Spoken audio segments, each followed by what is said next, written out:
When we heard Call of Duty Black Ops was preparing to unveil its multiplayer, we didn't waste any time. Our destination, Treyarch. Our mission, the most detailed hands-on coverage inside Xbox can provide. So sit back, relax, and keep a sharp lookout. Every feature you hear about in this preview has never before been done in a Call of Duty game.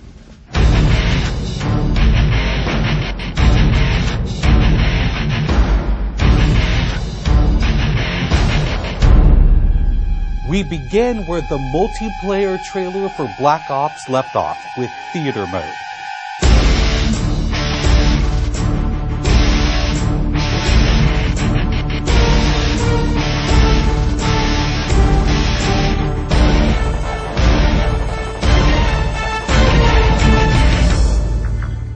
Dan Bunting explains. You can switch the camera from any player's perspective in both first person and third person. You can detach the camera and go into free cam mode, which allows you to fly anywhere on the map, basically. It's really interesting when you pause the game and go into free cam, you just see all the particle effects just in their full glory, just frozen in time, and it makes some really awesome footage. You really want to give players the tools to be creative, make their own machinima, make their own highlight reels. Maybe they're really competitive clans that want to just capture the films from their matches and then go back and analyze what the other team did or whatever. Also brand new to Call of Duty is Black Ops' new currency system.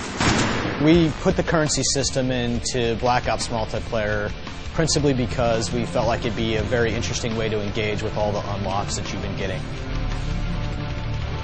So one of the things that's really fun about currency is instead of being specifically told at a specific level what you're going to get, we're unlocking features by level, but then once the feature is unlocked, you can purchase any component of that feature with the currency directly. Of course, when you got a little currency jingling in your virtual pockets, nothing feels better than putting it on the line against your fellow players.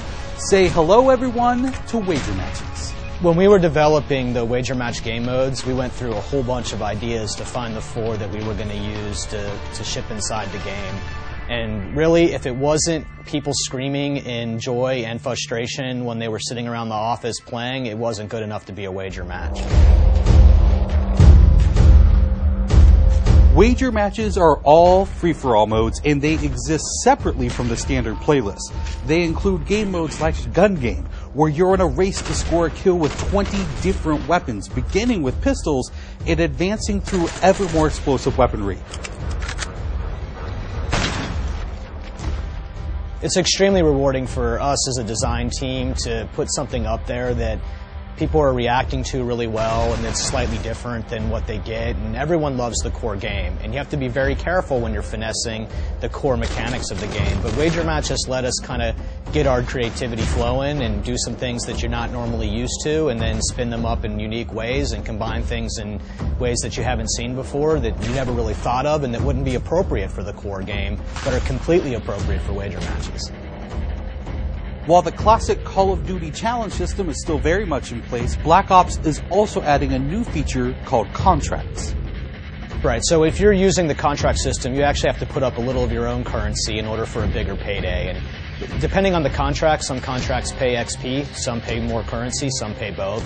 But they're all time limited, and it's game time limited, so you have to go to work to accomplish that contract within the time period in order to get paid. It's different from the challenges, in so much that the challenges some players like to use very aggressively, and they map out their path through the challenge system in order to maximize their XP gains, in order to level faster.